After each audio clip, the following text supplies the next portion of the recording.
आम्हाला परवा नाही। मला पूर्ण खात्री आहे की आपण जर ठरवलं तर काय करू शकता। आणि मी साहेबांना खूप जवळून ओळखतो, गेले कित्येक वर्ष मी ह्यांच्यासोबत आहे, त्यांच्यासोबतही होतो, त्यांनाही ओळखतो आणि ह्यांनाही ओळखतो। तो फरक काय मी सांगत बसत नाही, परंतु मी डंके के चोट पे मैं कहता हूं की राज साहेबांची आपल्या महाराष्ट्र सैनिकाप्रती असणारं मन हे एवढं हळवं आहे की तुम्ही कल्पना करू शकत नाही। एवढं हळवं मन असणारा नेता आहे, एवढा मन हळवं असणारा नेते। आणि म्हणून या संपूर्ण प्रवासामध्ये जर तुम्ही पाहिलं तर आपल्याला खूप काही सहन करावं लागलं। आपण खूप आंदोलनं केली, खूप केसेस घेतल्या, जेल भोगली, पोलिसांचा मार खाल्ला, अजूनही आपण कोर्ट केसेसला चक्रांवर चक्रा मारतो आहोत, परंतु चिंता करण्याचं कारण नाही। त्याला मी एवढं सांगू इच्छितो, कौरव आणि पांडवांचं युद्ध झालं, तुम्हाला कल्पना आहे सगळ्यांना।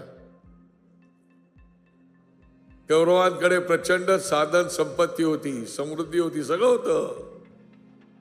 पांडवांकडे फक्त एक कृष्ण होता। तुम्ही भाग्यवान आहात की तुमचा कृष्ण कुंजचा कृष्ण आता शिवतीर्थावरती आहे। म्हणजे कृष्ण पण आहे आणि शिवाजी महाराज पण आहे।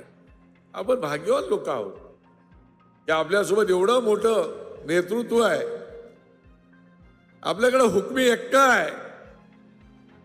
आपण जर ठरवलं तर काहीतरी वेगळं घडवू शकतो आणि ती ताकद आपल्या नेत्यामध्ये आहे। फक्त तुमची हवी साथ आणि ती सुद्धा प्रामाणिकपणाची। मागच्या वर्षामध्ये आपण खूप घेतला। आपला अमित ठाकरे साहेबांचे चिरंजीव, भारतीय विद्यार्थी सेनेचे अध्यक्ष, मध्यंतरी त्यांनी मुंबईला रवींद्र नाट्य मंदिरमध्ये एक रीडबाज नावाचा कार्यक्रम घेतला। केवढा जोरात कार्यक्रम झाला।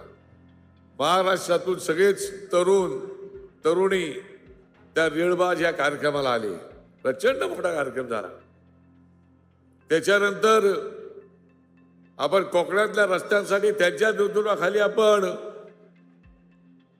पदयात्रा काढली, केवढी मोठी पदयात्रा झाली। आणि आज कोकणचा रस्ता जवळजवळ चांगला होताना दिसतो। हे तुमचं यश आहे, तुम्ही मिळवलेलं यश आहे, तुम्ही मिळवलेलं यश आहे। त्याच्यानंतर तुम्हाला कल्पना आहे की आत्ता काल परवाकडे पुण्यातल्या लोकांनी किती मेहनत करून या ठिकाणी पुण्य विद्यापीठावरती मोर्चा काढला। केवढा मोठा मोर्चा निघाला। तिकडे सगळे वर्तमानपत्रवाले बोलत होते की पुण्याच्या इतिहासामध्ये एवढा मोठा मोर्चा कधी झालेला नव्हता।